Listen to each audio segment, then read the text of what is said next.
welcome to this month's 10-second content for people that like sharks more. So, whale sharks also, yay!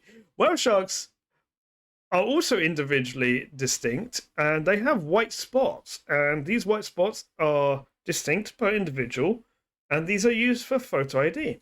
I hope you enjoyed this month's 10-second content for people that like sharks more. Okay, we'll put a marker for that. Yep. That's the intro. Mm-hmm. That's the intro. Yeah. Yeah. I think that's.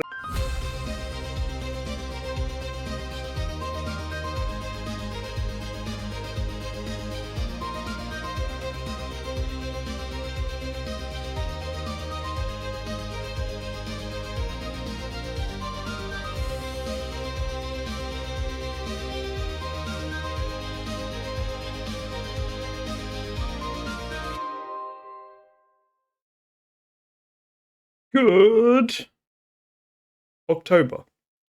I almost said evening. I'm so used to doing that on stream.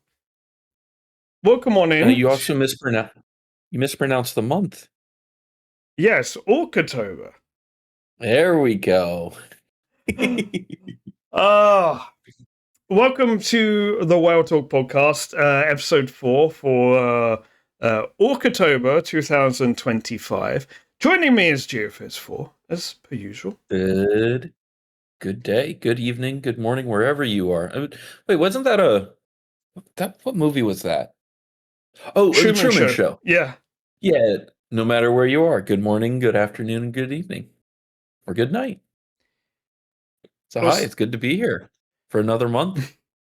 Also, I'm going to mention something. Any of our visual viewers, visual listeners, I'm going to say visual listeners because it's funny, may notice an issue above my head that I will have to fix for next month. Something going on with this. I don't know what. I think I have to refresh a cache, but we'll leave it for now. To happen. We're professionals around here, don't you know that? Oh yeah, professionals at giving out facts about whales. In fact, you want to know some whale facts? Oh, I always want whale facts. Okay, so did you know that whales do not wait for buses?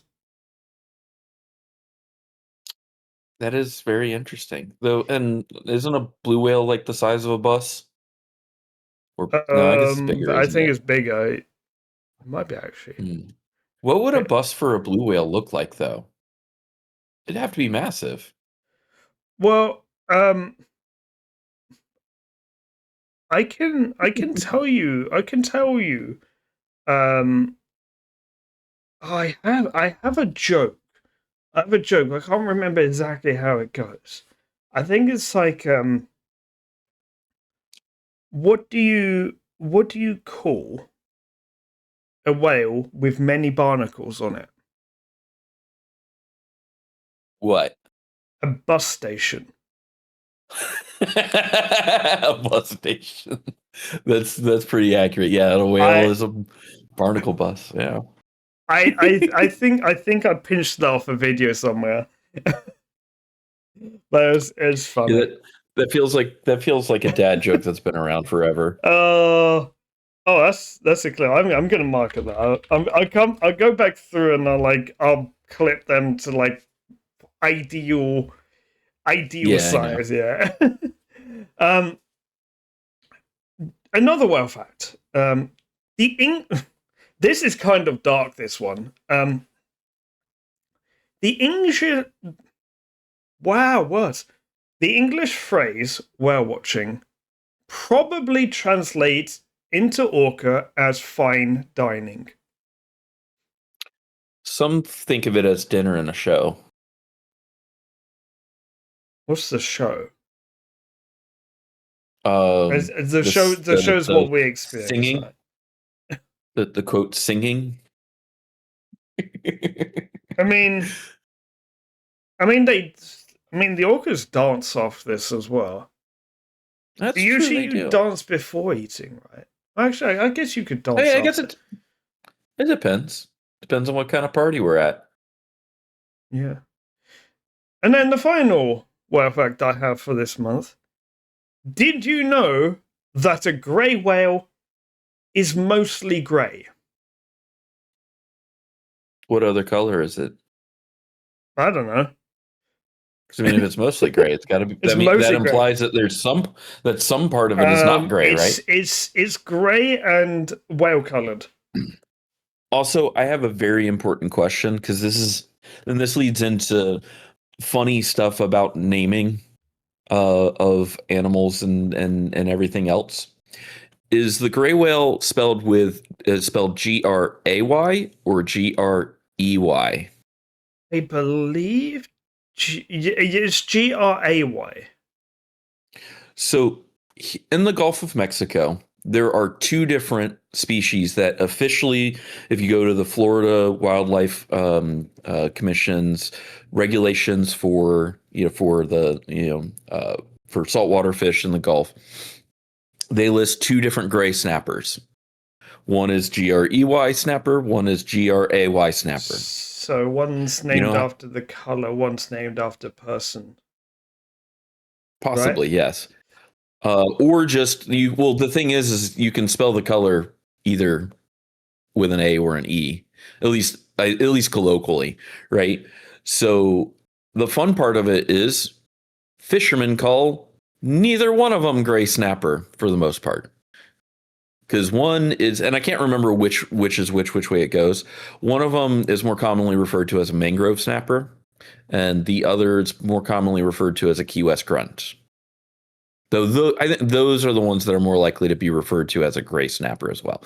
But it's really weird naming stuff, and that like sometimes you have official names and then you have the colloquial names, and sometimes the official names don't make sense.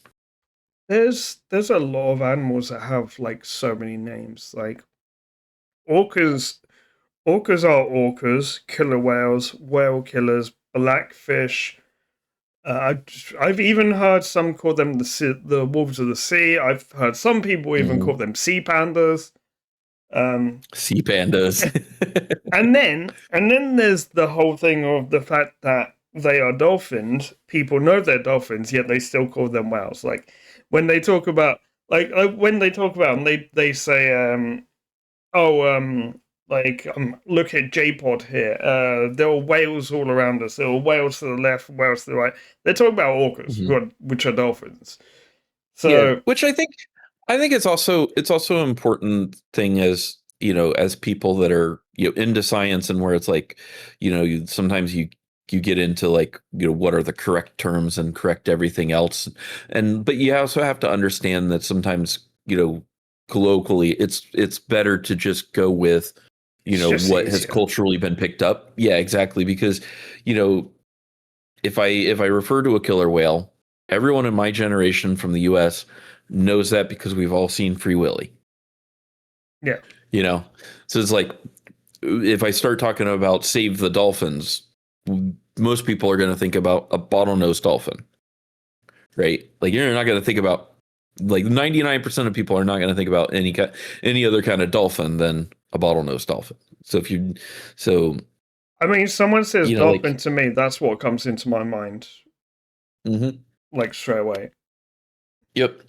And so just go with it. I mean, we can. That's what, like, you can have fun with you could have fun with like an article or a video and call it "Killer Dolphins" or like "Killer Dolphins Update." And really, it's just about orcas, because I mean, since they're dolphins and they're also known as killer whales, why can't we call them killer dolphins? Zoff, which one is the boater? It's the boater is a slang term for it's not slang. It's the boater is like a local term for something. I believe is it Amazon river dolphins? A river dolphins. Is it all of them or is it just the Amazon one? Um, by the way, to our to our recorded viewing listeners or watchers, we are actually talking to someone that is in the chat on Twitch. You should actually come and watch this live. We do this the first Thursday of every month over on Twitch. Amazonian river dolphins. Well, there's a lot of river dolphins though that need to be saved. Yeah. Did you know there's actually quite a well-known it's like a locally well-known like whale watching spot in the middle of the Amazon rainforest, which is crazy to think.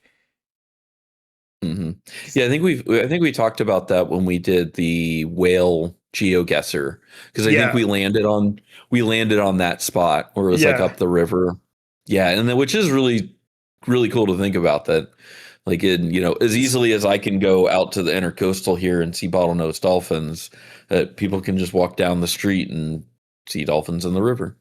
Yeah, because I think there's three. I mean, they're all offshoots of the same species, but I think there's actually three species or subspecies of river dolphins that all congregate like in that same area. It's because there's one large offshoot from the Amazon River that feeds into like the rest of the river, and there's actually a city right next to it, and like there's I don't know if they do dolphin watching tours there, but they might do. It's apparently the best place in the world to see river dolphins. Makes sense. You just have to deal with all the insects there. Okay, should we get into the news? Yeah, let's get to it. So our news this month is going to be very sporadic. The whole podcast is going to be news, just in different parts. So we're going to get through some of the quicker news stories first, the ones that don't have like huge discussion potential, and then we'll get into the bigger news stories. I think we've got 2 or 3 that are kind of quite meaty this month. So our first news story that I'm going to talk about is actually going to be like it's a short story, and it's kind of sad. So one of the most well-known male humpback whales in the Northwest Pacific region, named Midnight, has unfortunately been killed by a ferry strike. And I've seen a lot of like articles about boat strikes this month. It's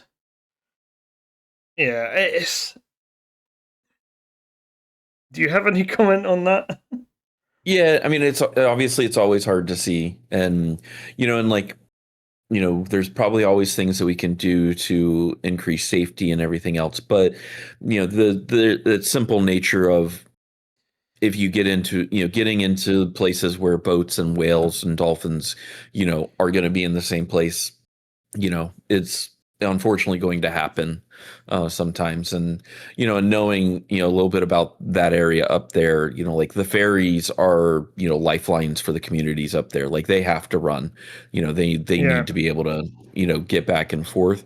So we kind of have to have the ferries. So it's really just about trying to figure out as best we can how to balance those impacts and needs, which I think is always hard to do. It's also like we also have to consider the fact that like these are ferries that they probably do have spotters, but I mean, this is a whale that can be underwater for like 10 minutes, probably longer. Like there's every possibility that a spotter doesn't see it until it's too late and it hits the boat. Yeah. Actually, on a similar related story, we actually have another news article from the same region, and it's that a Vancouver-based whale watching company are being charged with disturbing a marine mammal. Now, this it wasn't specified what species this was, but it was stated that it occurred in April 2024. They could be charged up to $100,000 Canadian dollars. It's a lot of money, even in Yep. Canadian. Yeah. So, just to talk about that area and like the restrictions that they have for boats, is that all vessels are required to stay certain distances from whales and dolphins. And this distance is much further for southern resident killer whales. And when they're whale watching, they are supposed to be boating parallel to the cetaceans, never going in front to cut them off, and never going from behind because that seems like chasing. They also have to be very careful not to separate calves from the pod, and swimming is also forbidden. Mm-hmm. So, yeah, and for a comparison, so the we'll be talking about the organization later, but they're my local dolphin research organization. Their guidelines, are very similar, where it's stay at least 50 yards away. Use polarized sunglasses, which is also the same thing we say about manatees. Here, and kind of the same thing of parallel them. And what I experienced on the times I've gone out is that when the dolphins get inside of that 50 yards, usually the boats are putting them in, putting in an idle, and just sitting there. Though sometimes the dolphins also like to get into your wake. So what do you do about that? there's actually a term for that. It's called being mugged. Mm-hmm. Where like the cetaceans will come to you and you can't put on your engines. Actually, this happened when I was over in America, and so we were on the water, and the orcas stopped, turned around, and came over to us. So and they were there for about 2 hours. So we're like, huh. Well, I guess we can't go anywhere now. We can't fire up the engines. I guess we just have to sit here and enjoy the orcas. Yep. And I wonder, I feel like that would be an interesting study. Is I wonder how often that happens. What pods do that kind of behavior, because like. I could see orcas being smart enough to kind of figure out that, oh, they're always staying, X distance away. But if we come closer, then they stop and we can play around. We can have fun, whatever. Yeah. Like I could see them being smart enough to kind of figure out what the guidelines and behavior responses are. So, I mean, cetaceans are extremely intelligent animals, and they're incredibly curious as well. So I would imagine this happens probably more often than people realize. Mm-hmm.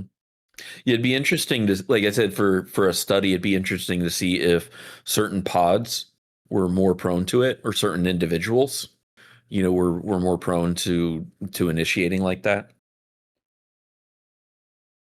That would be an interesting study. I don't know if if there's much scientific value to it. Just more that I just find it interesting. I think for me, I'm more interested to see if we can explain why orcas offer us food sometimes. Although I mean, there are leading theories on that. We actually covered this on a previous podcast. Yeah, we did. Yes, they do, Zav. Zav, our podcast episode 2, I think it was, actually covers that. So yeah, I think you're right. I think it was episode 2. So if you're curious, we'll figure that out. Yeah. For anyone watching on YouTube, we'll try and see if we can figure out how to put the little title card things up so you can have that link to episode 2 there. You mean I'll get on that? We'll figure out how to do it. And I'm just like, he means for me to actually Yeah, I do. bother to do it. Look, just so that everybody is aware, Cravone does all the hard work. I just show up and sound pretty. I disagree this month because you wrote quite a bit of these notes. Yeah, I did. In fact, we're This close is to a good getting to month. your section. Yeah. But before that, we are going to talk about one more serious and actually really sad news article. And this was posted on WDC's website. That unfortunately there has been yet another pilot whale hunt in the Faroe Islands. This time, 260 pilot whales were slaughtered. And this is part of a tradition in the Faroe Islands.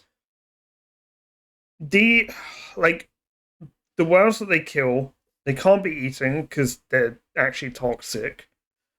And there has been over 600 killed this year. Now, I want to say the efforts of NGOs, particularly in Iceland, are starting to see a real impact in Iceland, to where like whaling is starting to go away there. With Iceland, it's more that it's hurting people in their pockets, and they care about money doing that. The problem with the Faroe Islands is that they see it as a tradition. Yeah. And that's so much easier. That's so much more difficult to break. And yeah, when it's like even when you look up to like Alaska, it's like there's certain species that if you are Native American, you are allowed to harvest, because that is part of your cultural heritage. But as a someone who isn't, you can't touch the carcass. You can't even like handle the weapons that are used to you can't do anything if you're not a Native American. So I know that that's a very fine line to draw, especially in the like preservation of cultural heritages. But if it's just slaughter to slaughter, I have a harder time accepting that as a tradition that needs to continue. when it's yeah, I don't think that these traditions should continue like that revolve around like killing whales.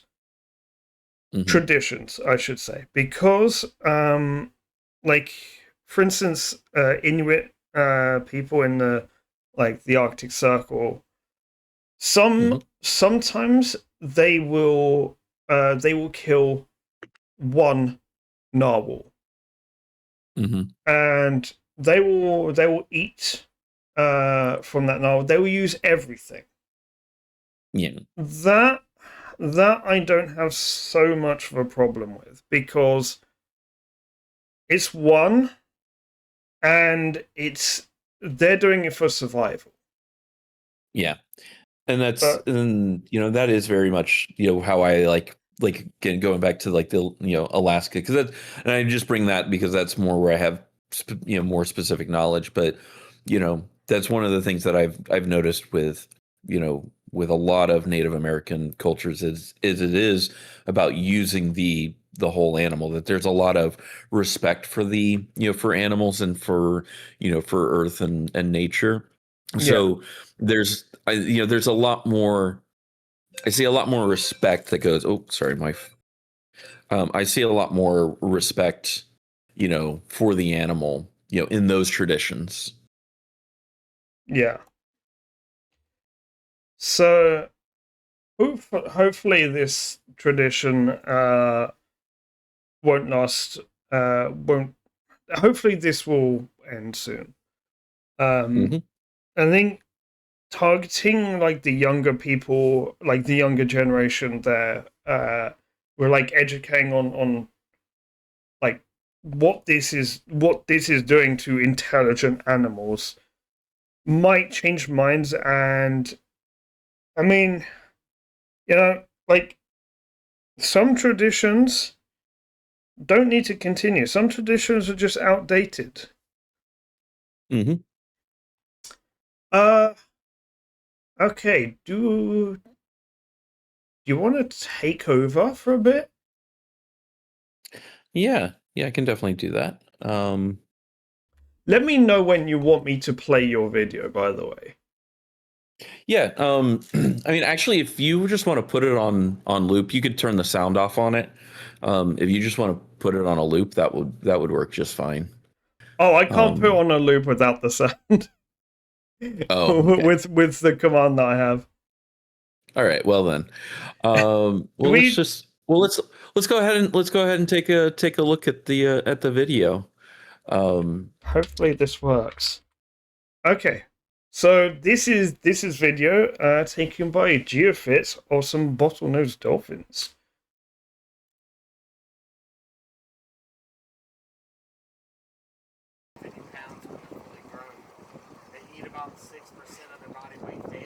yeah. So this is a pod that we saw. This is most of the action that we got to see on the cruise was from this little pod. They did have a calf with them that was probably born this year. How But big it was was this really cool to pod? see. Probably 6 to 8 individuals.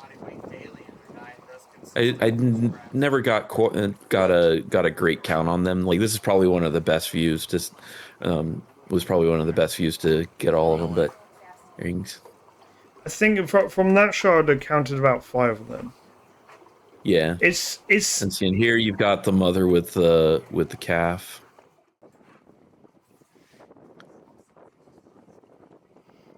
No, I realize I'm a little bit delayed, but that's yeah.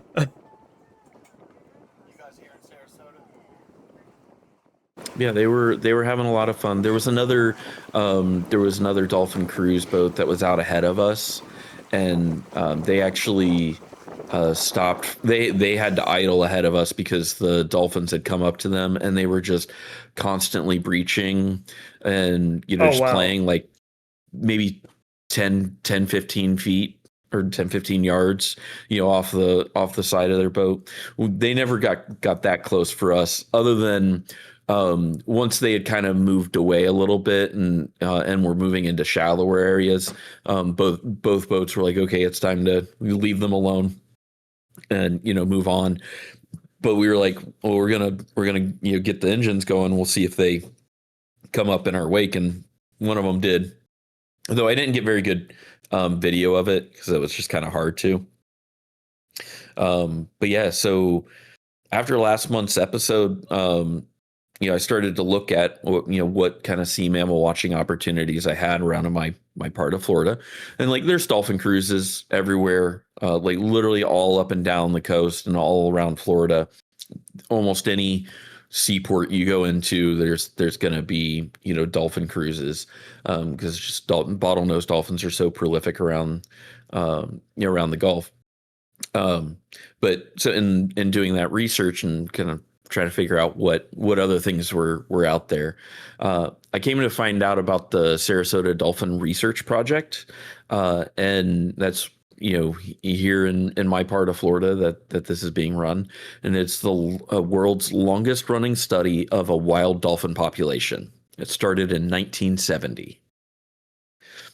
It's been operated by the Brookfield Zoo in Chicago since 1989 and has been based at Mote Marine in Sarasota, Florida since 1992. Additionally, they have a nonprofit that was set up in the 70s, I think, or the early 80s. I don't remember offhand right now, but that they use to support kind of their ongoing all the time activities like doing sightings or they do boat observations. I think it's like 10 days every month. They do health assessments where they do brief captures so that they can draw blood, check the animals, get just do a checkup on them. Plus, they also are part of the strandings and entanglements rescue team. They're often one of the leads, or at least a part of a lot of whale and dolphin, emergencies along the Gulf Coast of Florida. So really important work that they've done for almost 50 years now.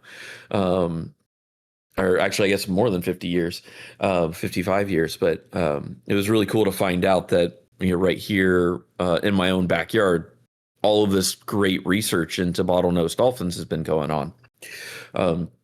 So when I started looking, I found a mention of this paper in their 2024 annual report, which they call Nicks and Notches. And we'll get into why they call it that a bit later. But one of SDRP's long-term projects is a database of signature whistles for dolphins in the area. Oh, right, it's Milo. Okay. On our notes, I have been given a line here. What is a signature whistle? That's a great question, Kervone. I'm glad you thought of it all on your own. Did I do good? Yeah, you did great. You did great, buddy. I always wanted to be in a play. Yeah, there you go. A signature whistle is a unique whistle that a dolphin uses. From my brief reading, their use of signature whistle seems to be almost like an airplane with an identity transponder, where it's just like every once in a while they're just yelling out their own name. It's like if you walked around the mall, just went, Kervone! Kervone! Yeah. Kervone. Yeah. Yeah. And you're just shouting you're shouting your own name over and over. And, it's believed that they use this, as like I said, like identity transponder, where it's going, I'm here. But it's also, making sure that the other dolphins that it's with knows that it's there too. And, especially in murky waters, then they can kind of, they can figure out where and how far away each other is, much like with echolocation, that they can, with how they hear their signature, or the signature whistles of other dolphins. So I just want to say, orcas actually kind of do the same thing here, where different pods of orcas will have their own signature, and they're called discrete calls. Where this is a call that is entirely unique to that particular matriline. Matrilines that branch off will have one, but that will be very similar. But like the more genetic divergence from like the original parent, the more different the call is. Yeah, it starts to become like dialects. Yeah, that's actually the term that's often used for it. Yeah, and this is a little bit different because, from my understanding, other dolphins don't, use a dolphin's signature whistle. It's like only the dolphin uses it. And the SDRP, throughout their whole history, they've been collecting high quality recordings during those health assessments. They use a suction cup with a hydrophone, and put it on their melon, and will record. And oftentimes during those brief captures, the dolphins are using their signature whistle. The SDRP also has a listening network of hydrophones all over Sarasota Bay. We're with studying this population. Some of them are run by colleges or museums or other scientific institutions in the area. Some of them are literally just people that live on the water and volunteered to have a hydrophone station put on their property, or in some cases even paid to have one put on their property to participate. They didn't use the listening network for this particular study because they needed higher quality. recordings like they would get from the the suction cup recording. So in the study, the researchers looked at 19 females that were in the whistle data, or in the whistle database, what they call it, that had been recorded when they had calves and when they didn't have calves present. When they started to look at the differences in their signature whistles, they started to notice that when a mother had a calf, that her signature whistle would have a higher maximum frequency. Essentially, she would, instead of, like if I was going, instead of saying geofits, I'm going geofits, geofits, much like how humans would to babies, toddlers, small children. So it's baby talk. Yeah, literally. And what they call it is motherese. And what's kind of fun about this is so humans, obviously are known to do this. And it's where motherese specifically is you're using the same vocabulary as you would with an adult.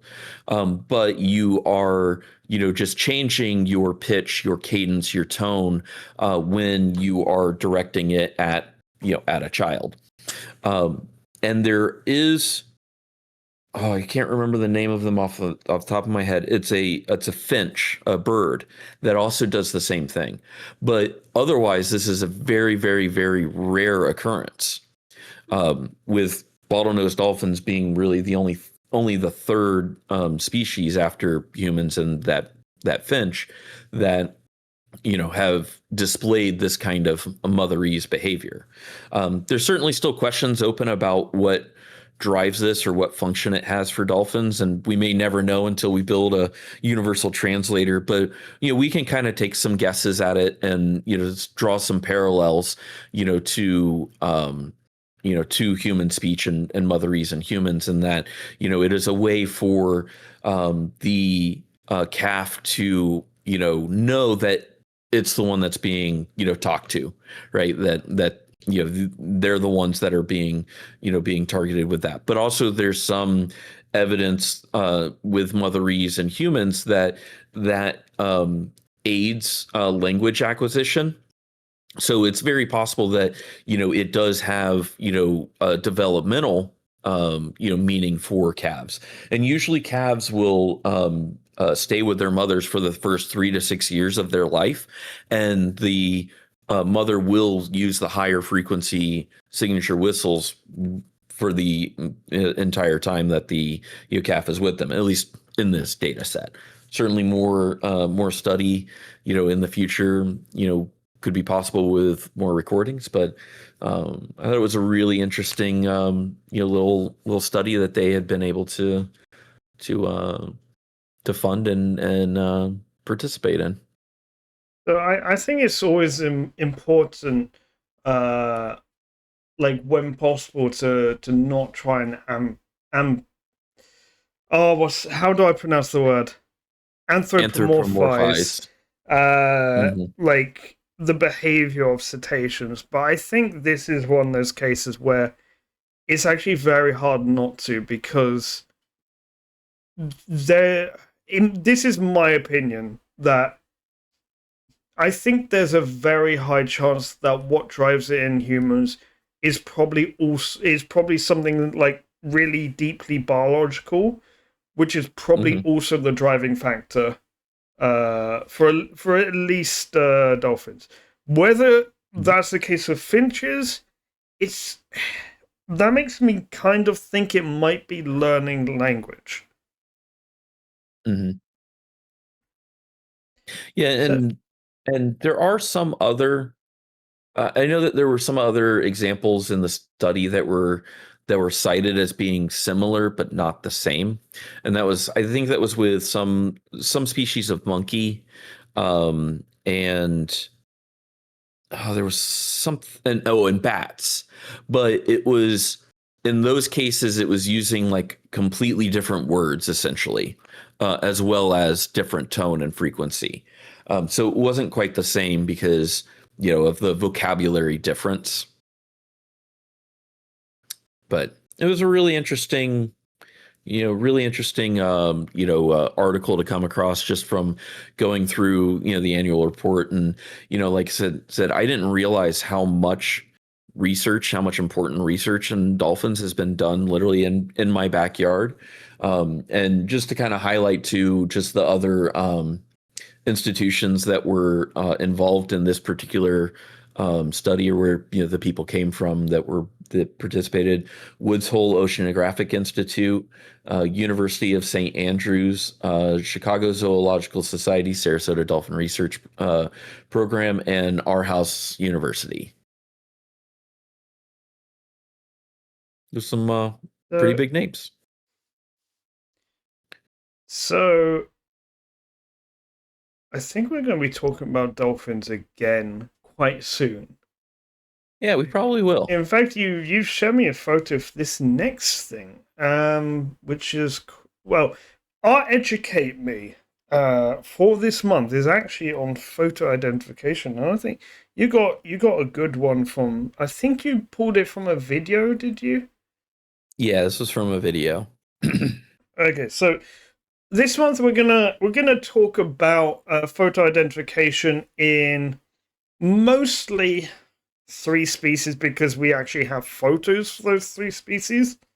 We're also gonna cover it like briefly for other species, including a species which is gonna be the first of its kind in the podcast, where it will have its own segment.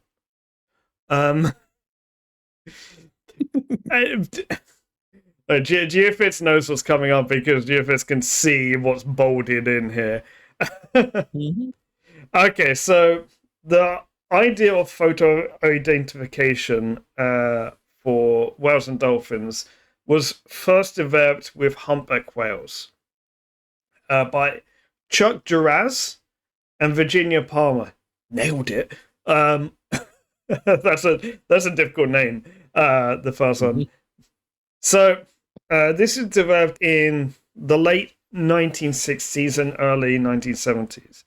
And so what photo identification is the act of using photography, controlled photography, to identify distinctive patterns, like visual patterns on individual animals, to then build a catalog.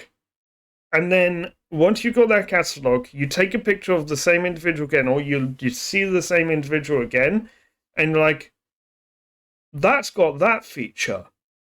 And then you can use it to identify which individual this is. Because what they figured out is, with humpback whales, this is actually a photo taken of the underside of the tail flukes, where the white pattern that they have is individually distinct per each whale. So using that, they can see, oh, it's got that pattern. They flick through their catalog and see, this is the one that has that pattern. This must be this whale. So, because these patterns don't change over their lives. And this is the case for so many other species of whale and dolphin, and even a non-whale and dolphin species we'll get onto in a bit. Now, first of all, I do want to mention about, before we get into orcas, I do want to mention about Rizzo dolphins first. And so WDC has a catalogue of Rizzo dolphins found in the Orkneys, which is based on dorsal fins, and easily distinguished scars. And so I've also noted that the catalogue is important to keep updated, because the thing with Rizzo dolphins is that they don't heal back pigment after scars. That is why some of them are like almost all white, because those are scars that stay with them, and they get a lot of scars. They do this themselves. So, but these scars are very very easily recognizable on each individual. But they also change, because maybe one gets another scar, or another few scars, or maybe someone else gets a scar similar to that. So I think Rizzo dolphins might be probably the most variable species that there is in terms of scars.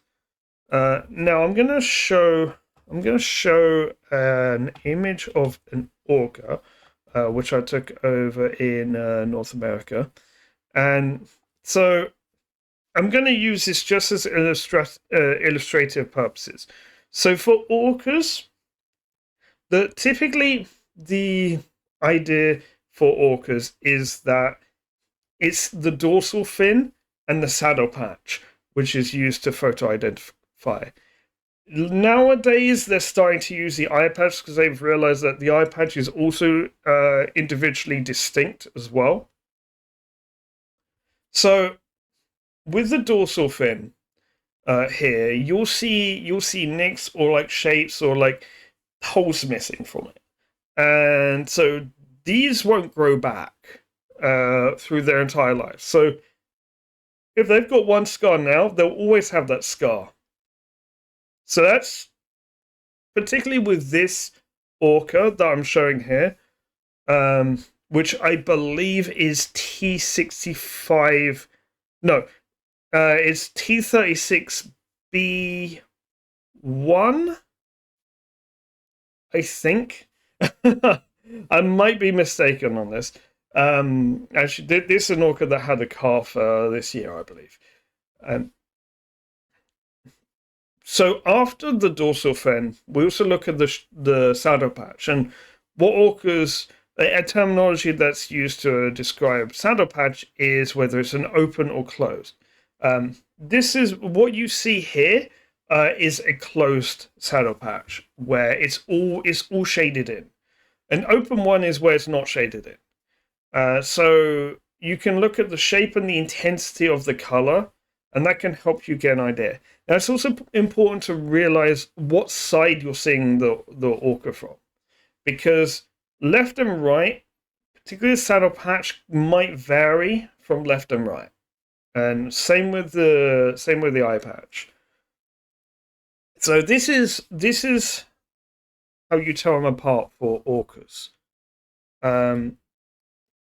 Gio, do you want to explain bottlenose dolphins now? Yeah. So I think this one is very easy to tell apart. Yeah. So as I had mentioned, before, the Sarasota Dolphin Research Project's annual report, it's called nicks and notches.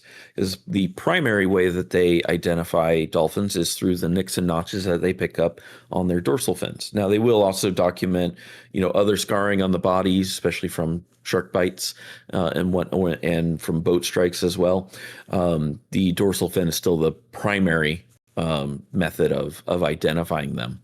The SDRP has a massive database, and they also are a host of a collection of catalogs where they've been cross-referencing the catalogs from different areas around the Gulf Coast, which actually, using that, helped them to identify a dolphin that had been stranded and was cataloged in one area and then was stranded again some 8 or 10 years later in a different area. And because of this catalog, they were able to, match up that they had them.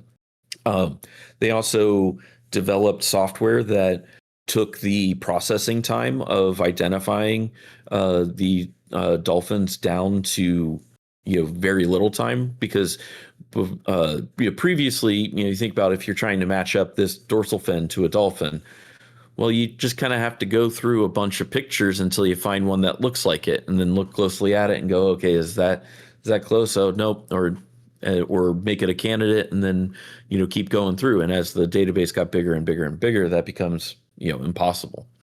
So they developed the software that actually I believe they use machine learning for it, but where it will instead spit out a dozen candidates for the person to then be able to review and actually pick out and be able to match to the to the dolphin and be able to identify it.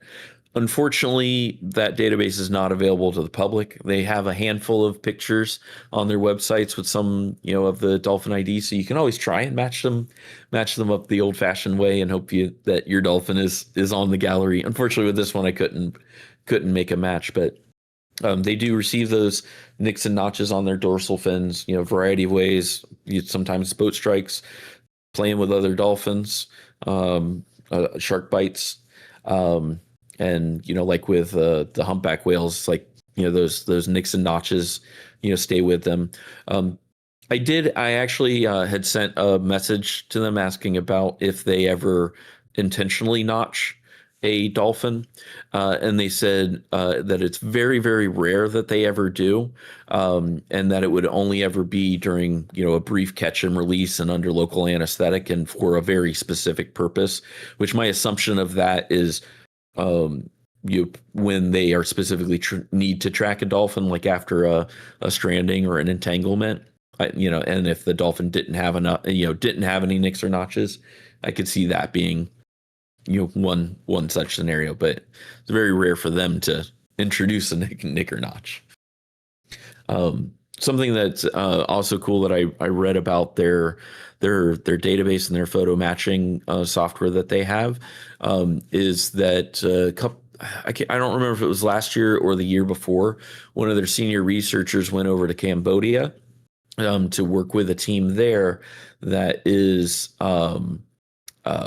working on tracking the Irrawaddy dolphins, river dolphins in the Mekong River in Cambodia, and so they're using this database to be able to track their dolphins. There's about 100 or so individuals in that population, so it'll be a big boost to them to for being able to track their population there, much like how we've been able to do it here for over 50 years. So, do they have any like regulations on how a photo should be taken to be entered into the database? So they are very specific because, one of their frequently asked questions is, "Hey, I took a picture of a photo. Can I give it to you for science?"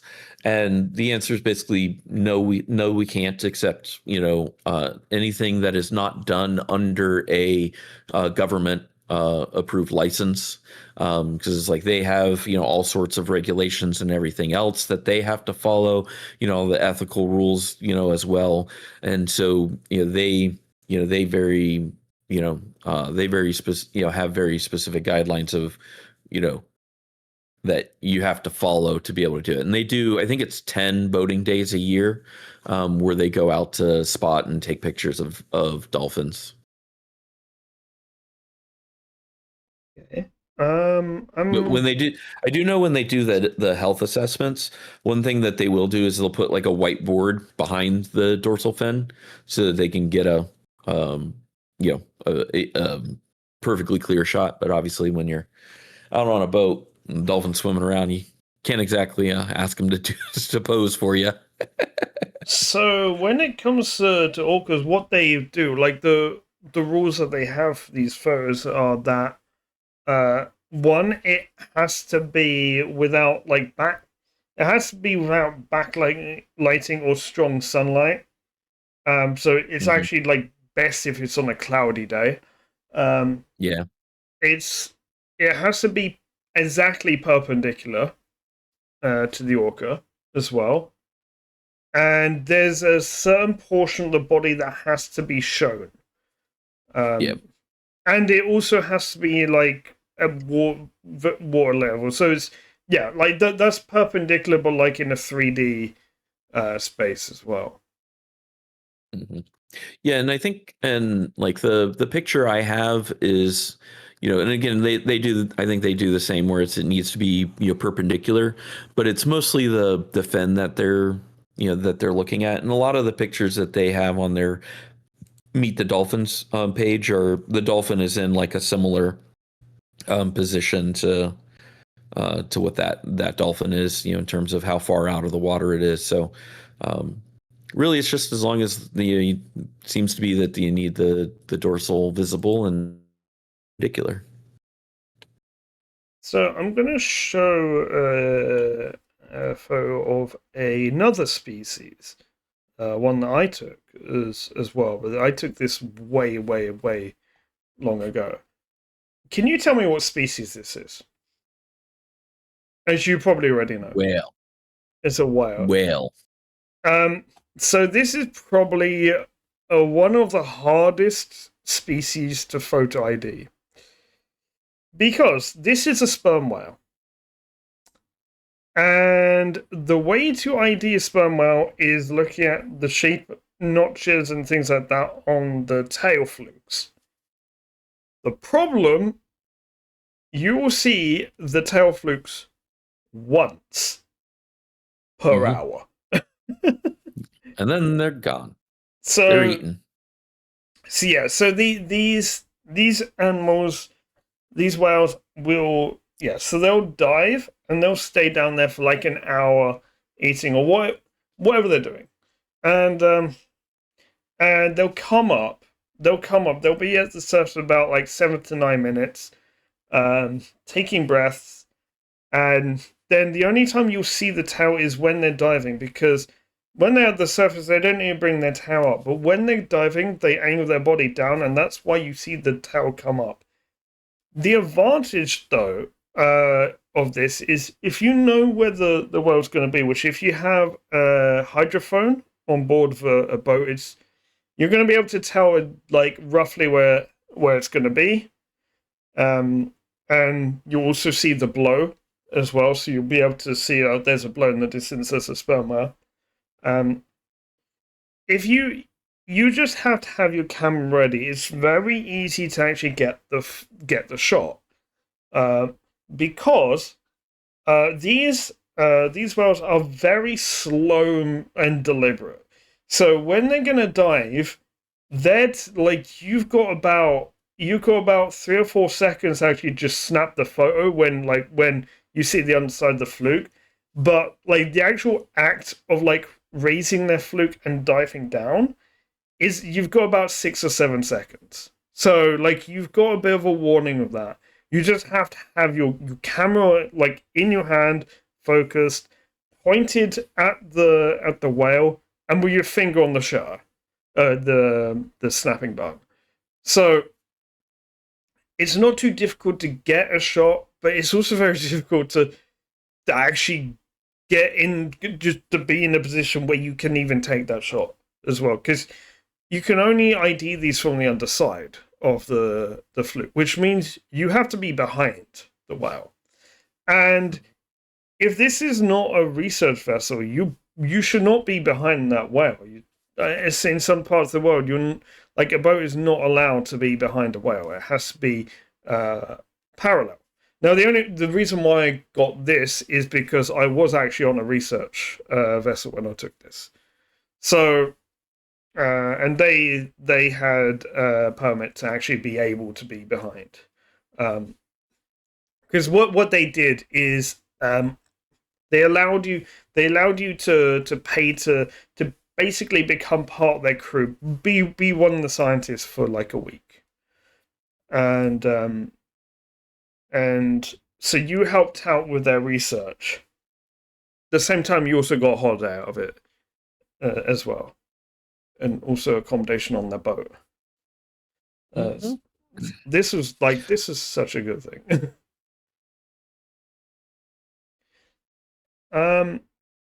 So there's 2 more species I want to talk about. The first one is the introduction of a brand new segment.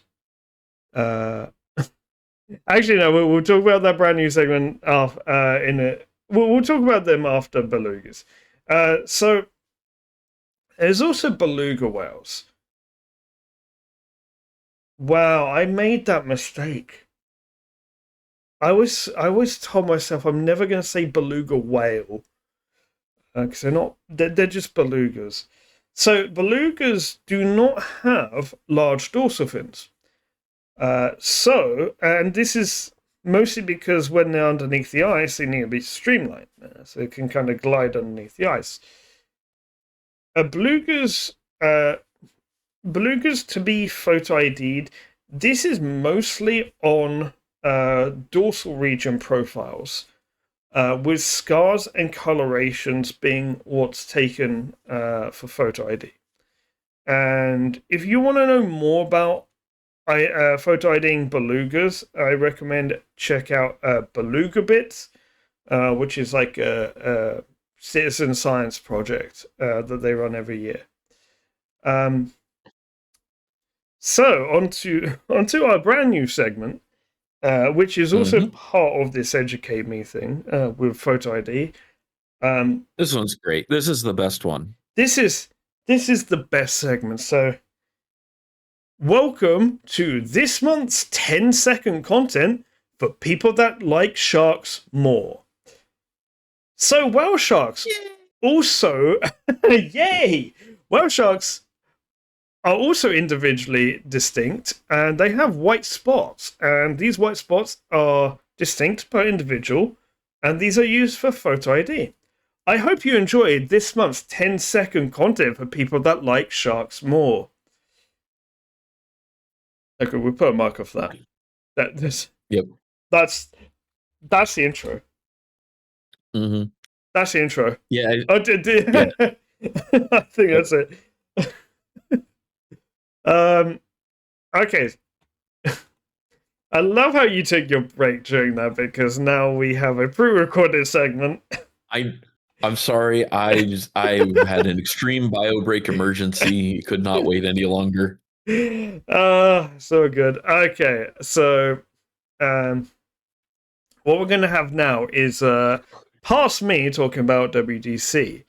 And we are doing Orcatober. Remember, during this stream, and also when this goes on to YouTube, if it's still October 2025, there will be a link in the description. You can still donate towards WDC for Orcatober, and your money will go towards ending captivity in whales and dolphins.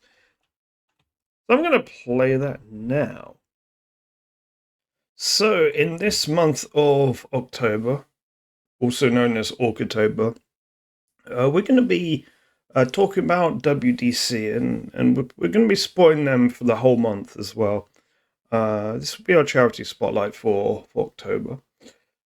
So just a little bit of information. Back in May, I joined the Games for Wave Discord community. And they're a community created by WDC that connects with gamers, content creators, and game developers to raise money for WDC. And they do a fantastic job at this. What they do is is mutually beneficial to all parties. It's beneficial for game developers because they get their games featured more. It's basically free advertising for them, with content creators making content for them. Video content now. Content creators also get more exposure, and a lot of the support and collaboration with WDC will help content creators get that exposure as well. And it also allows for more focused fundraising. I like to, so I stream video games, and I like to stream for charities, particularly whale and dolphin related charities. And but often when I'm raising money on Twitch, for instance, I don't really know where that money is going. I don't know what projects this is helping. I don't know what the end goal is. All I know is I'm raising money for a charity that does good things for like research or conservation. I know what they do, but I don't know where my money is actually going when I raise money for them. But with working with WDC, one of the big things is that they're very transparent on where that goes. So WDC run two main events, and these financial contributions are made quite clear when they run these events. So these events are World Ocean Day and Orcatober. And I'm going to talk first of all about World Ocean Day, and then we'll get into Orcatober, which Orcatober is something you can donate for right now. So in June, I joined the World Ocean Day Festival, and through streamers and a Steam sale, WDC's community of game developers and content creators raised over £150,000, which then went towards WDC's global conservation work, protecting whales and dolphins, including funding a year worth of dives around the UK. That'll be 10 dives to remove discarded fishing gear. It also helped fund WDC's marine pollution expert to tackle ghost gear at the source, working with governments, fishers, harbour authorities, and other stakeholders to push for free and accessible gear disposal nationwide. So this will mean that there's less ghost gear in the water. And in fact, we'll see the importance of this a little bit later in the podcast. I think actually the segment right after this, because I have switched things around in the podcast like very last minute. This month we have had a heck of a lot of entanglements worldwide of mostly baleen whales, but also some dolphins as well. So it's more and more clear how important it is to do something about fishing gear that's causing these entanglements. And in fact, WDC came up with something recently called the ropeless fishing, and I'll get into that in a little bit later. That's gonna be an outtake. That's left in. Hi to me. That's clipping it right now. Hi. Wow, that's a YouTube short right there. But what this spotlight really is about, though, is Orcatober. And this is going to be a month-long event, streaming event in October. This stream is part of that as well, so we are raising money right now for that. But you can participate even if you're not a streamer. If you make YouTube videos, for instance, or if you stream something not game related, or if you're big on social media, the exposure for this event as well as just putting a donation link in there will definitely help. So for those looking for a theme for this event, though, it is horror themed, but you do not have to follow the theme if you do not like horror. Me, I've kind of gone a little bit tame because I'm not really horror centric, but I have kind of included some stuff that kind of scares me. The campaign is charged towards the goal of making sure that the current generation of captive whale and dolphins are the last generation that will ever be in captivity. This is done through changing public perceptions and educating people. So basically, if people realize how cruel these marine parks can be with the whales and dolphins, or if they understand how intelligent these whales and dolphins can be and how much space they need, and how socially complex they are, especially with orcas. I know my area of expertise is orcas. I know how socially complex they are. I don't know so much about dolphins, so this is why, like, education, even for me, educating me on like bottlenose dolphin dynamics, for instance, is important. Not that I wouldn't be supporting the end of captivity anyway, but it's very important to change public perception, because these kinds of places, they only think about one thing. They think about money. If you are not going to their show, they're not making money. It is not within their interest, financial interest, to keep captive whales and dolphins, because they're also expensive to keep. So in that sense, they will be more willing to let them go to like a sea sanctuary for the captive-born cetaceans who probably can't be released, but that will be the best place for them. Or in the case of captive, in the case of wild-born whales and dolphins, they could even be potentially re-released back into the wild, especially with orcas if they know what pod they're from. So this is also done through communicating with travel agents to blacklist marine facilities. So, like, travel agents won't be promoting places like SeaWorld or Marineland. That's important as well, because there'll be people that end up taking a holiday there, and they'll financially support the marine park. And these will be people that don't really know much about whales and dolphins. They won't see what's wrong about it. But if we go after the travel agents, and like ask them not to support these places, then there'll be less people going through the door of these places, and it will make a more financial impact on them. They also support NGOs in other countries where they're not super heavily based, particularly the Asian countries, where it's actually currently a growing it's a growing market, basically. And the NGOs over there are working hard to try and prevent the spread of people going to see these marine mammals in captivity. And WDC are supporting them. WDC is an internationally known brand, so they've got some weight behind them as well. And given that I live in France, and this is actually something that's happening in France right now as well, with Marineland France and what's happening with their dolphins and their two orcas that they've got, it's something that's very close to me right now, particularly as well.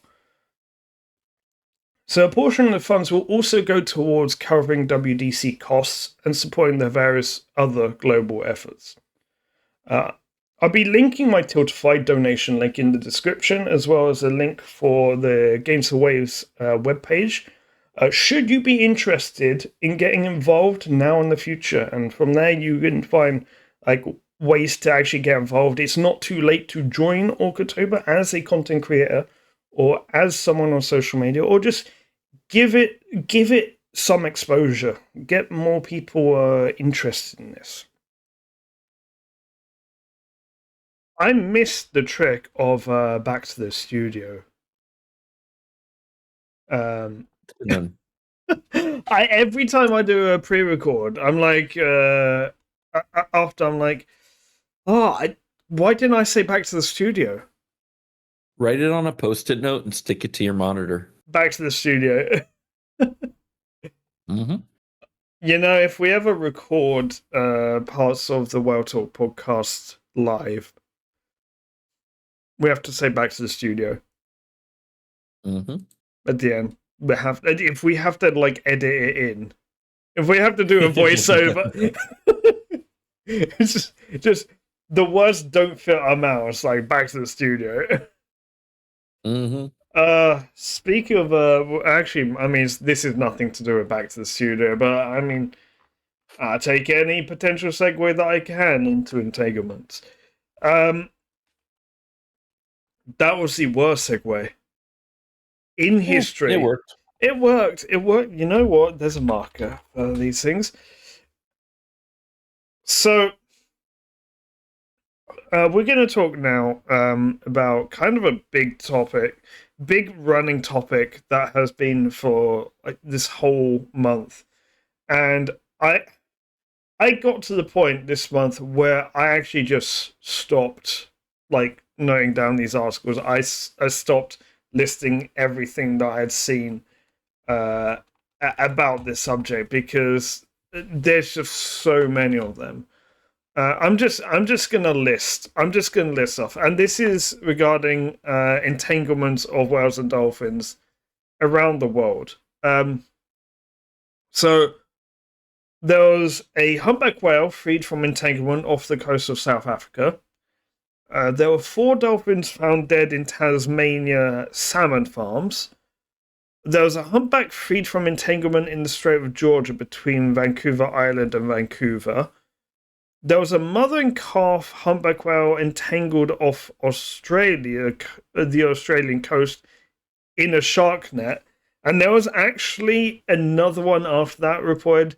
So that brings a total to 5 in the same month in the same area of shark nets. And then there was another humpback whale in the Vancouver area entangled towards the end of the month. There's been a lot of entanglements this month, and there's been a lot of amazing people that go out there, and this is a dangerous environment. Like, cutting a whale free from entanglement is dangerous. It's can be hazardous, like for the lives of the people that go and do it. Whales are big creatures. That's a whale fact. And they really are the MVPs. That being said, they shouldn't have to go out to detangle whales, because whales should not be entangled in the first place. And I think we might be talking about shark nets in a bit. But I also want to talk about a video that was posted this month, which I will link in the description of the YouTube video or the Spotify description, about a brand new technology called ropeless fishing that's being developed by the US branch of WDC. And this removes the need for vertical ropes. So these vertical ropes are usually used with some kind of like flotation thing, a buoy, so that fishermen can find their lobster pots, for instance. And so this invention removes the need for ropes.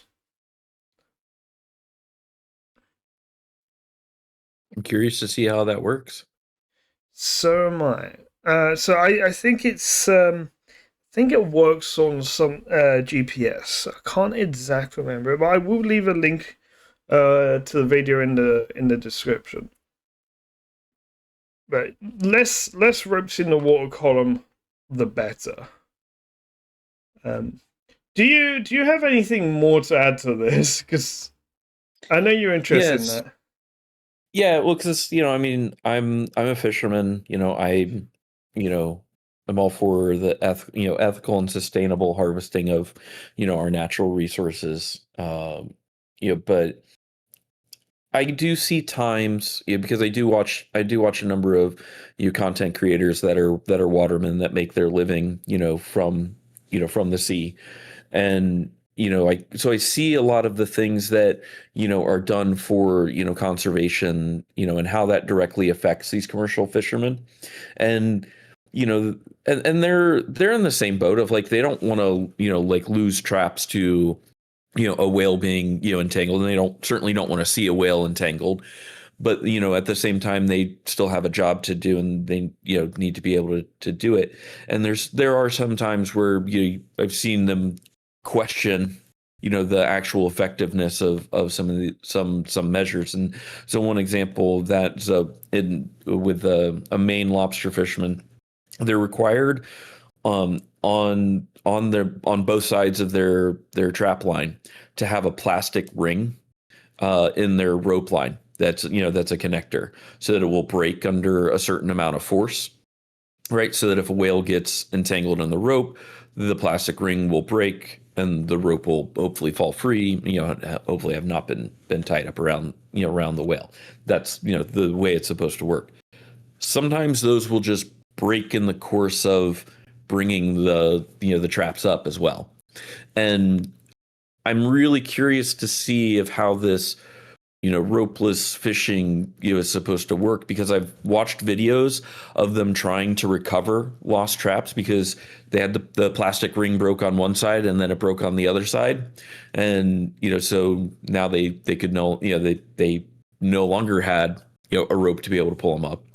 And basically the only thing that they're able to do is basically put giant like rakes and drop them down and drag them across the area of where they think the traps are. And depending on current and everything, and wind and everything else, that can be really, a really challenging thing for them to do. So in a way, this measure has fixed or has helped one problem in entanglement, but it has also created more ghost gear on the bottom from these rings breaking.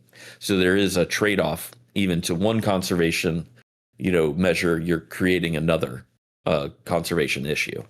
So with this ropeless fishing, I believe it works with an inflatable bag, which will lift the lobster pot to the surface, like when you activate it, basically. So it will just you activate it and it will just float up. So that'll actually make it much easier to recover, like the actual trap itself, and even if like I guess there is the potential of them being forgotten about. Well, yeah, I mean, and that's all. Yeah, that's. I mean, yeah, that's always an issue, and why we have ghost gear. But I think about that too, and I go, well, what happens if if it's been left out for quite a while and there's a lot of growth on it, or it's wedged, like the traps, shift around, move around, with the tides, get wedged in a rock. Is it going to have enough force to be able to pull it up? And so then, consequently, I'm going to create another, ghost trap and, and that it won't, come up. So I definitely have like some question marks in my head. And plus, like, even with that, I look at it and it's like, you still need to have a certain amount of rope, on the end of that bag for them to be able to get it up and, and into their gear to be able to pull the traps up, onto the boat. And, you got to make it be an, easy thing for them to deflate it and reset it. Cause if it's like, oh, I have to throw a CO2 canister in there, every single time, and you're like,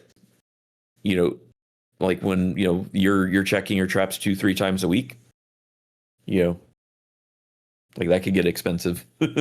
But so, if you want adoption, it has to be efficient and practical. So I definitely have some question marks of how that would work in real life.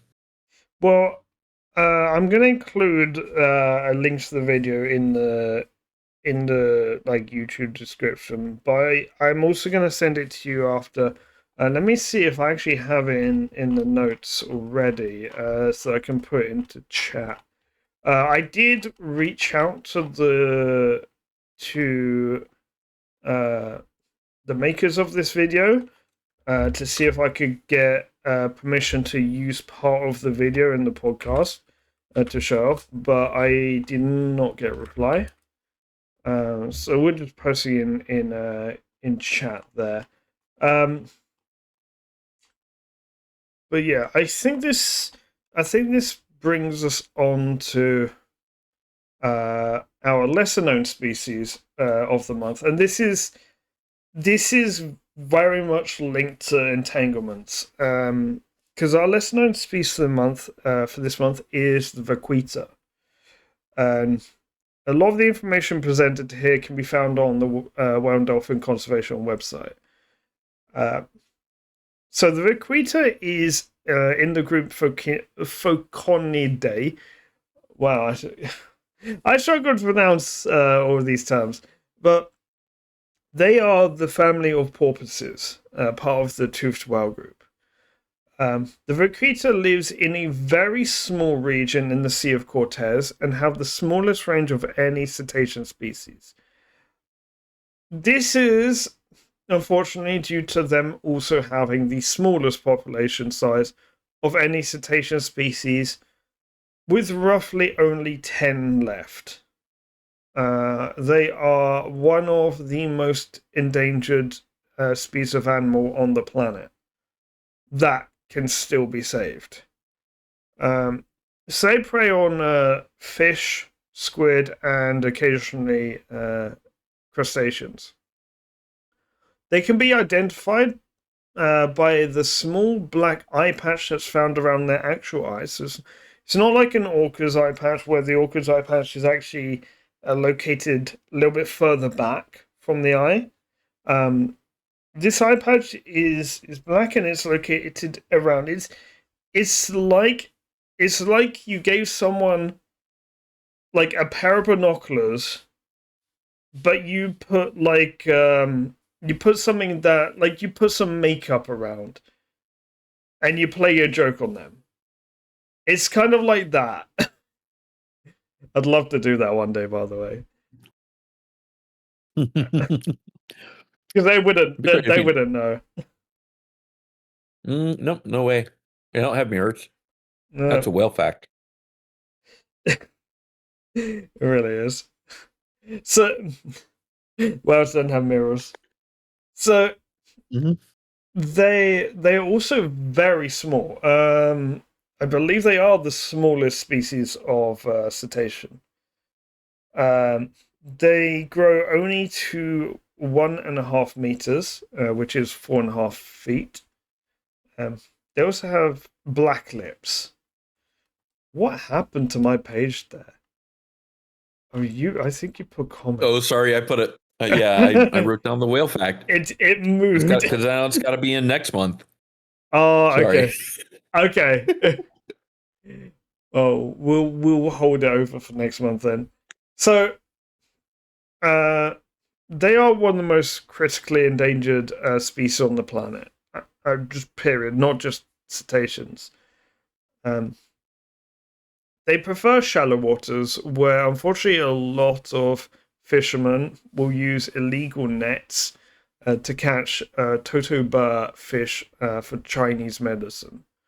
The Totober fish is also facing extinction if urgent action is not taken. And it may already be too late for the Vaquita, because with only 10 individuals left, the genetic diversity is very poor, and they are very vulnerable to any kind of catastrophe or any kind of illness when the genetic diversity is this low. The Mexican government have actually come under flack recently for not enforcing. There are laws to protect them, but the Mexican government have come under flack recently by not enforcing those laws strict enough, and the lack of action could drive this species to extinction. So this is again another kind of entanglement.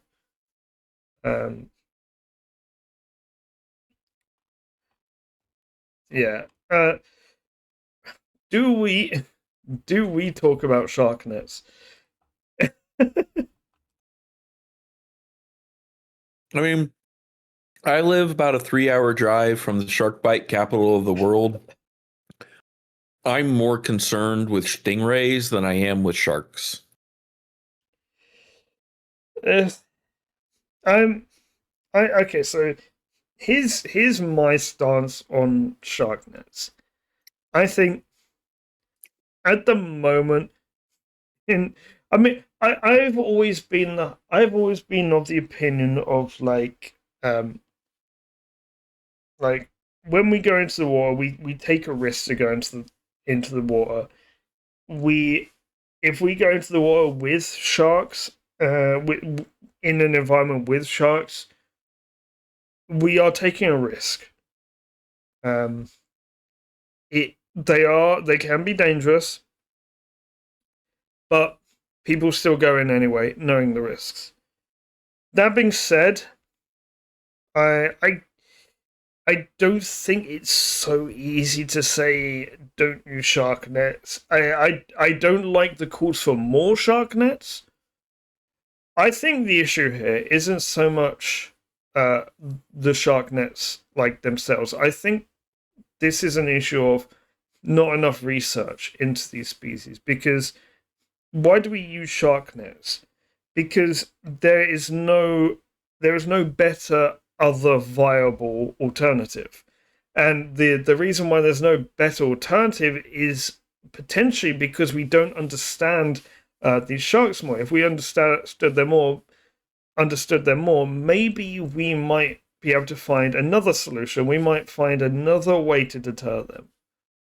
I actually came up with potentially an idea when I was like cooking today, and I thought, what if when they have shark nets, what if they actually have sounders, which will deter the whales and dolphins from the shark nets? Not like loud ones, but enough that the whales and dolphins will stay away. I think that could be a potential solution. As for getting rid of shark nets, I mean, I would be for it. I would be all for it because there's less entanglements. But the issue is that this is my theory, that the issue is that we don't know enough about these sharks to find another solution.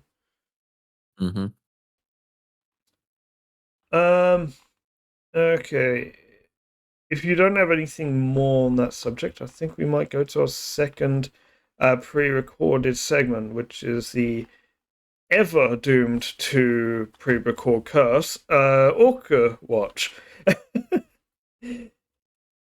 I pre-recorded Orca Watch on Sunday. It's now Thursday, and the amount of stuff that I'm gonna be adding after the pre-record, because it all came out the day after I pre-recorded, as is the way of things. So we're gonna play that now. This is Orca Watch. It will also include our Orca of the Month. Enjoy. Now, time for potentially the longest Orca Watch in history. This is going to be big. There's been so many orca sightings, but we're going to start off very quickly with our Orca of the Month. And it's kind of funny that this is our Orca of the Month. Orca of the Month is A60 Fife of the northern resident population. Now, the funny thing with A60 Fife is he's actually the adoptable orca with WDC. And I will leave another link in the description or a way to adopt him through WDC. WDC work in collaboration with Orca Lab to provide updates on him. And actually, I'm going to be talking about Orca Lab quite a bit as well, because I see Fife very often on the Orca Lab webcams. They actually have webcams on YouTube where you can watch during the day. Orca Lab are the one of the foremost orca research institutes in the world, and it's amazing being able to see this one orca and recognize him from the other side of the world through their webcams. I also use them for some of the updates regarding northern residents sightings as well. So, a little bit about A60 Fife. He's unfortunately infamous for one reason more than the rest. He's the younger brother of a captive female known as Corky, who is still alive to this day in SeaWorld. He's almost 30 years younger than his sister, which is a crazy amount of time between siblings in orcas. And he's actually the same age as me. He was actually born in 1992. In those 30 years, his sister, Corky, in SeaWorld has been pregnant at least 7 times. None of them reaching even a year old. And this is a hallmark of, like, the cruelty of captivity. And this is what I imagine kind of part of the reason why I was selected for this month, is because we're really talking about, like, ending captivity, and he should be able to meet his sister. Hopefully one day that can happen. The two have obviously never met, and I would be very interested to see what would happen. I would be interested to see what would happen. Like, would they would they be able to recognize that they're siblings? I'd imagine he would. I would imagine she would travel with them, being the same dialect. Fife is actually my own favorite northern resident orca. He is so very easily recognizable because he's got a very distinctive dorsal fin. He's the big male of A23 pod. His mother passed away in the year 2000 when he was 8 years old. He's also very lucky to be alive after being hit by a boat propeller in 2003. And he was leaving him with some very, very nasty scars and notches in his dorsal fin, which took over a decade to properly heal. The notches in his dorsal fin never healed, which is also why he's easily recognizable. He is in good health nowadays, and those notches do help with photo ID. He's a frequent visitor on the Orca Lab webcams. It looks like when I wrote my notes for this segment, like I didn't realize I'd skip ahead when I talk about off script. The A23s are some of the most commonly witnessed and audibly distinct pods in the northern resident population, so that's why he's easy to recognize. He's also one of those northern residents known for the signature unique behavior of rubbing at Strider Beach. There is actually an Orca Lab webcam on that. I'll leave a link below if you wish to adopt him through WDC.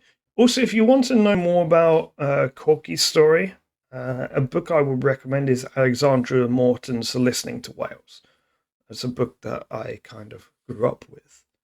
So, on to the actual Orca Watch. So, first of all, we're going to talk about our adopted orca, our 90 Balena. The last time she was seen, as of recording, I'm recording this on the 28th of September, and I haven't had the most recent updates from Orca Network or things like that. So, this might be a little bit out of date.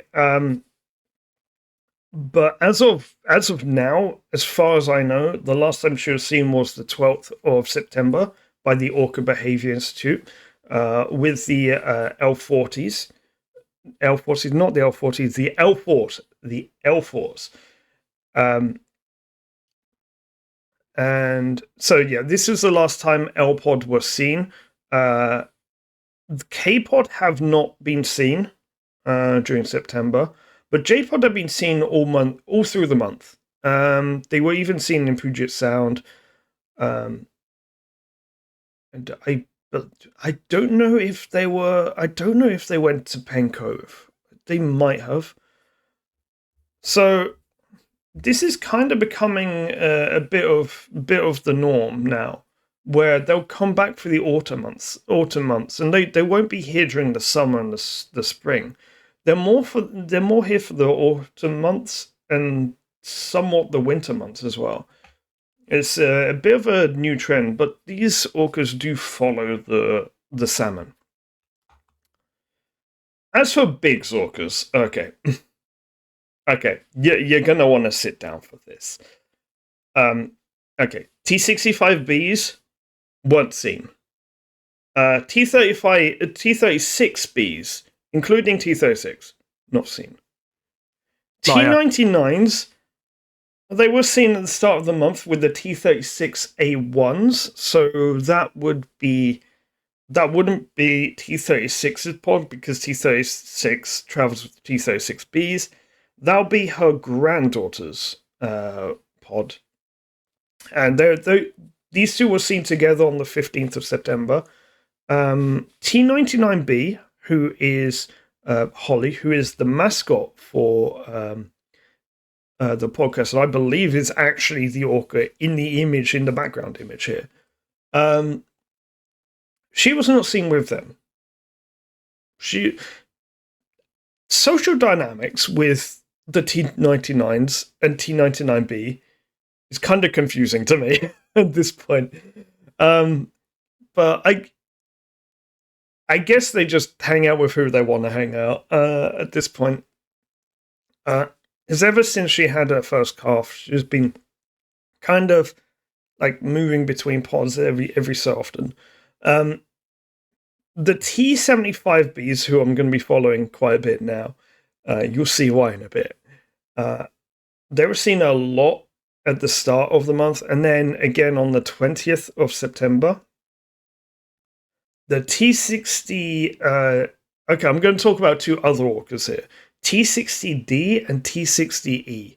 These are two male orcas. They are brothers, and they don't travel with the rest of their family group. They travel just the two of them quite often. And they were last seen on the 10th of September. Now, we're going to speculate later why it might be the case that they travel apart from their family, but together. The T137s were also really, really commonly seen. I was scrolling through, I was like, T137s, T137s, T137s. Okay, I don't know this pod, but apparently they are very present there. On the 23rd of September, something kind of magical happened for the Orca Behavior Institute. They encountered a tea party of 33 orcas. A tea party is 3 or more match lines of bigs grouping up. 33 bigs in a pod is almost unheard of. Apparently, they've had more than 40 before, but it's very, very rare to see a tea party this big.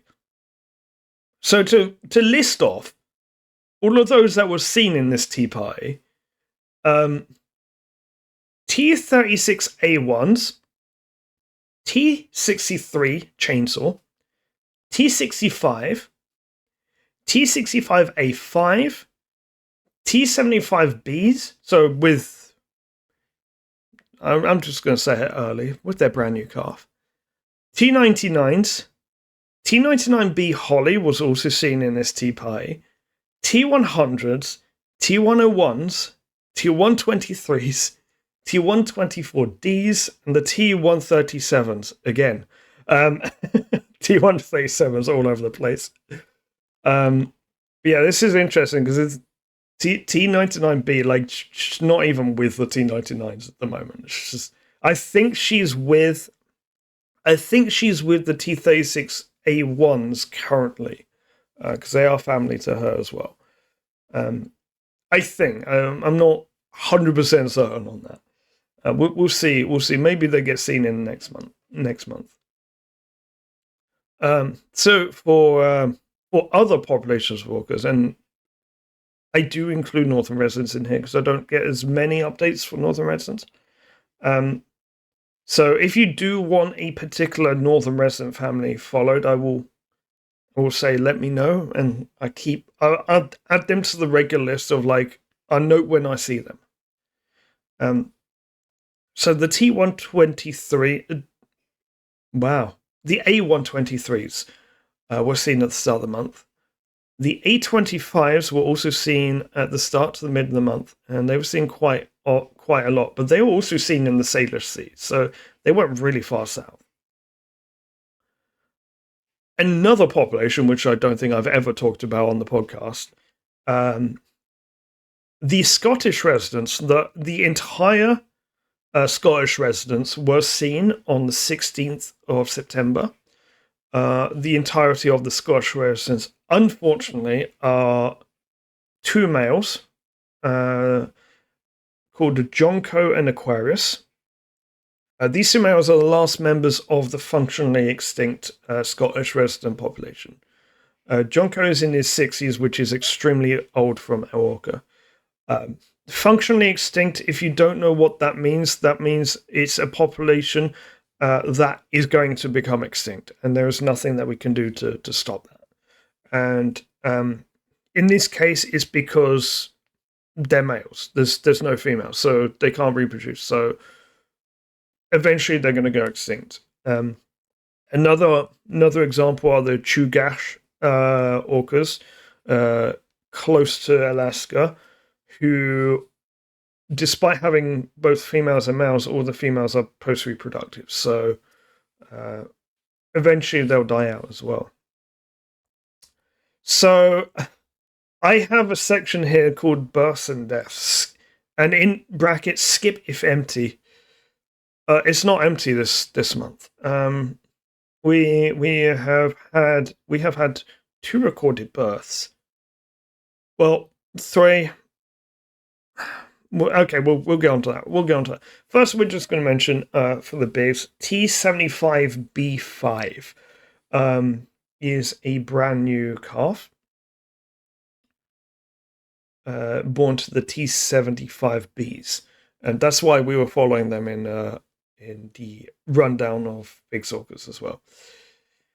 Now, unfortunately, there was a death of a southern resident as well. So A36 Alki had a calf during the start to mid of the month, and unfortunately, either it was stillborn or died shortly after birth. But on September the 12th, the Center for Our Research unfortunately found via drone that J36 was carrying a newborn calf who was deceased. Visually, this appeared to either be a full-term or near full-term calf, suggesting it was born within the few days prior. So I'm going to talk about potentially why the mortality rate is so much higher with southern residents than northern residents. Because northern residents are on an upward trend, and they eat the same salmon, kind of. So we're going to actually talk about that after Orca Watch. Me and Joe this is a discussion point. I did put in my notes for this, and I decided I'm going to pre-record Orca Watch. Actually, this is something we should be discussing later. So the next birth was also a J-pod orca. So on the 19th of September, another calf was spotted with the same matriline, the J16s. J16 Slick is the oldest whale in J-pod. That's around 53. The new calf's mother is suspected to be J42 Echo, who is the sister of J36. So the same family had 2 calves within 2 weeks. One of them unfortunately passed away. So this is further confirmed on the 23rd of September when the Center for Whale Research found them during a photo ID encounter with J42 exhibiting surface nursing behavior, and the new calf designated now J64 staying very close to her for the whole encounter. So we're gonna now discuss trends between the northern residents, bigs, and southern residents on why the bigs are thriving. The northern residents are on the upward trend, but the southern residents are struggling with mortality. Back to the studio. Oh, I did back to the studio before, like, was the camera was switching, so it made it look like I was. Okay. So Close enough. I got hit with the curse because I recorded Orca Watch. It was a very long Orca Watch, and then the day after, more stuff dropped. So I'm gonna quickly run through this. So T36 and T36Bs were seen on the 28th of September. So they were seen during September. September the 16th also had a brand new big orca calf, T46B1D. And literally just today, I saw that Orca Conservancy have a new webcam on YouTube, where you can see potentially whales, potentially humpbacks, potentially orcas. So yeah. So I mentioned I was gonna talk about possible correlations between northern resident and Biggs orcas compared to southern residents, and so why are Biggs orcas thriving? Why are northern residents on the upward trend, where the southern residents are not? Because the three populations have the same conditions in terms of vessels, noise pollution, like actual pollution, but one population is thriving, one is on the increase, but one's still critically endangered. And so the Center for Wild Research actually suggested that there is only one thing that this could really be, where the northern residents and southern residents both eat salmon, but this could be food availability for the southern residents is less so than with the northern residents. And interesting, I actually found a paper that was done in 1998 by Ford, Ellis, Barrett, Leonard, Morton, Palm, and Balcom. Morton being like the Alexandra Morton I mentioned when we were talking about Corky and Fife. Actually, Alexandra Morton is one of my idols. So, yeah. So they wrote a paper about like how much food do the northern residents eat, and in that, I can't remember exactly what the paper was about, but in that there was like there was a graph, not graph, a table outlining different species of salmon. So they identified the species of salmon when possible to work out what species of salmon the northern residents ate the most. And unsurprisingly, they did eat mostly Chinook salmon because Chinook salmon are the most efficient species of salmon in terms of calories gained. So they're the best things to eat. But the northern residents were also seen hunting other species of salmon. A question, like when I have these discussions with my mum, for instance, she always asks the same question. Why can't the southern residents just eat something else? Why can't they adapt? And I reckon the southern residents probably do eat other species of salmon, much like the northern residents do. But the southern residents probably require the Chinook salmon more because they live more active lives. They breach a lot more. They're so much more active. And it might also be, in addition to that, it might also be that there's just lower stocks of salmon present in present in the Salish Sea than up in Johnstone Strait, for instance.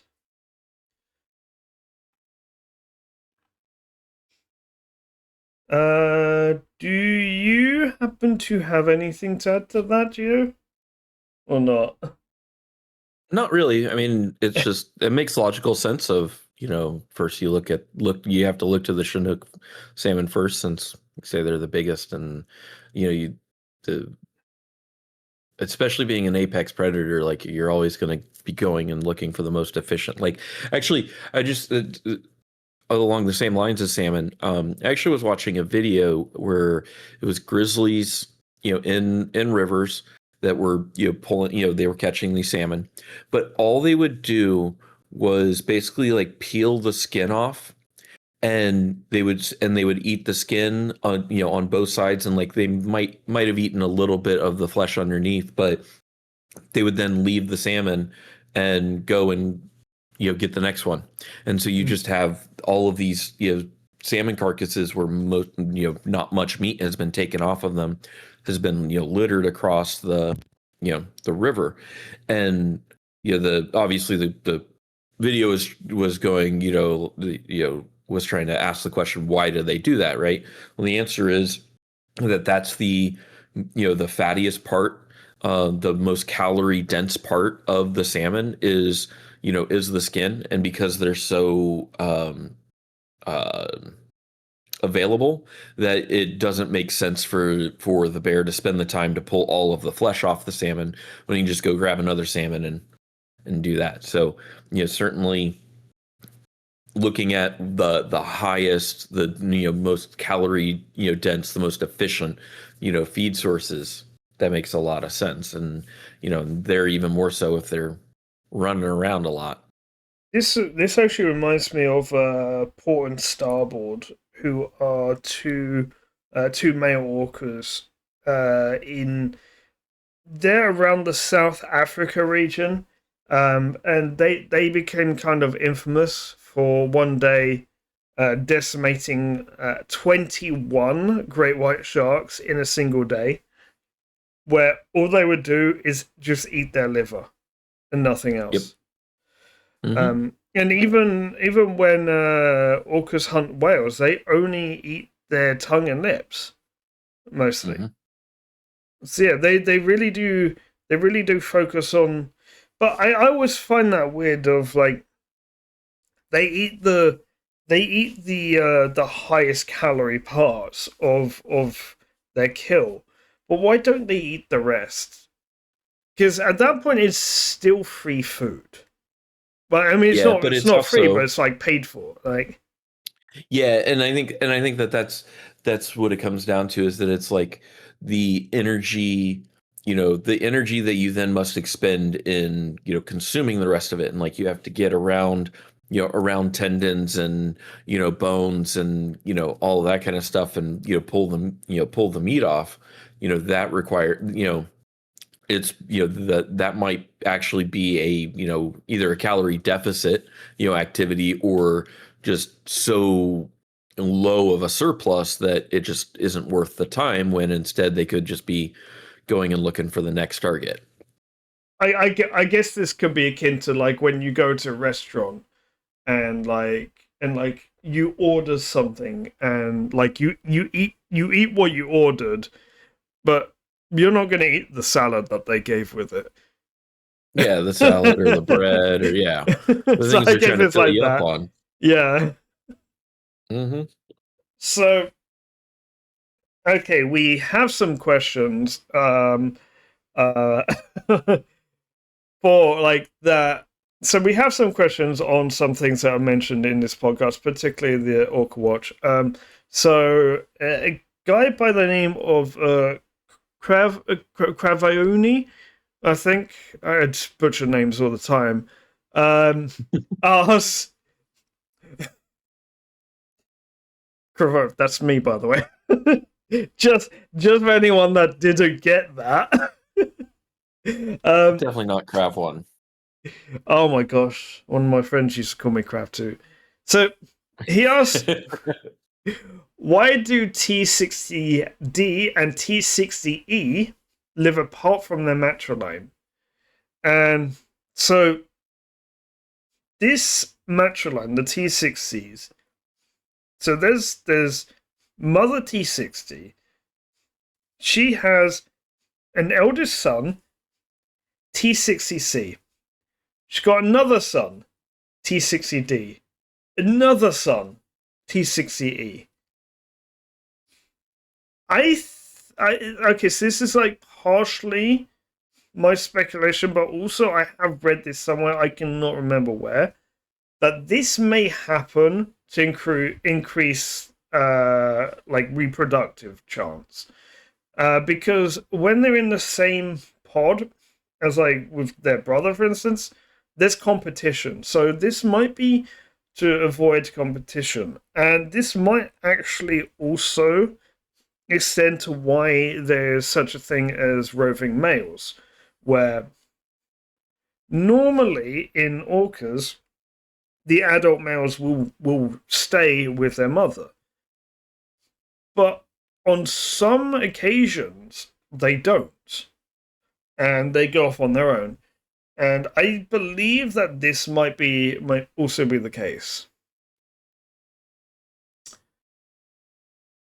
Yeah, and And it certainly could be a lot of like complex social factors, that are involved in that too, that yeah, we may never fully that understand.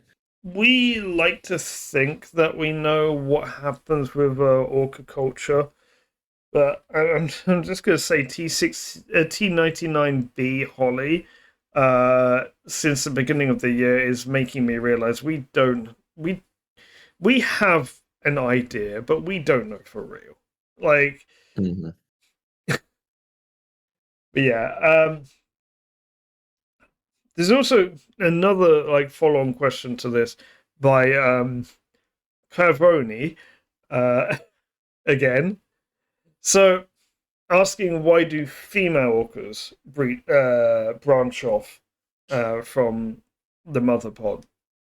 And this is most likely because in big orcas, so females branch off from their mothers after their first calf, and I also think that this is to avoid competition with like sisters, for instance, when attracting a mate.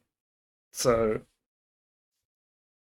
just one, I did want to mention like mostly about like because T60D and T60E is kind of a weird thing to explain because there's it's common like it's kind of common knowledge within like cetacean circles that like adult males always stay with their mother, but in this instance they don't. They sometimes meet up, but for the most part these two males, these two brothers, the only other orca that they travel with is each other. Hmm. So Yeah, and it's interesting because at least in my local population of bottlenose dolphins, males, that's actually common behavior for mature males once they've left their mothers to pair up with another male, um, so that they got their little bestie that they travel around with. yeah, I actually read about bottlenose dolphins off the coast of France. There's I think I read that there's two main pods. But like typically, like bottlenose dolphin pods will be there'll be a pod of females Hmm. with juveniles, and then all the males will either be like solitary or live in pairs, or very rarely live into like groups of three or four. Hmm. Yeah, yeah, that's what I remember from the little bit of reading I did, as well. Yeah. It also sometimes pops up in my chat from time to time. I don't think it's actually popped up yet. Okay, so I think we've reached the end for this month. I think we have. So I just want to thank everyone for watching or listening to the podcast. These are always fun to do because it's like it's I'm gonna say it's more fun like preparing and writing these podcasts like than actually doing the podcast itself. And the reason for that is like it's a month-long project. It's a month of just learning more stuff about whales and dolphins that you didn't know before, researching stuff, like staying in the loop, and that is really fun for me. So, also a reminder: we are going to be raising money for the whole of this month. If you're watching on YouTube or Spotify, there will be a link to the Tiltify, and you can donate if you wish towards Orcatober for WDC. The goal being to end captivity eventually. And so, yeah, I want to say a massive shout out to shout. Did I say shout out? I'm tired. Bow out. It's been a long podcast. I want to say a massive thank you to Geofits. Yeah, it's great to be on. I've been having a lot of fun with this. Same here. I am also like stalling for time whilst looking for the command to end. Oh wait, we don't talk. We don't say that. Okay, I found the command. We'll see you guys next month. Have a good one. Bye. Oh, there's like 10 seconds. Oh, outtakes. Okay, bye. Uh-oh.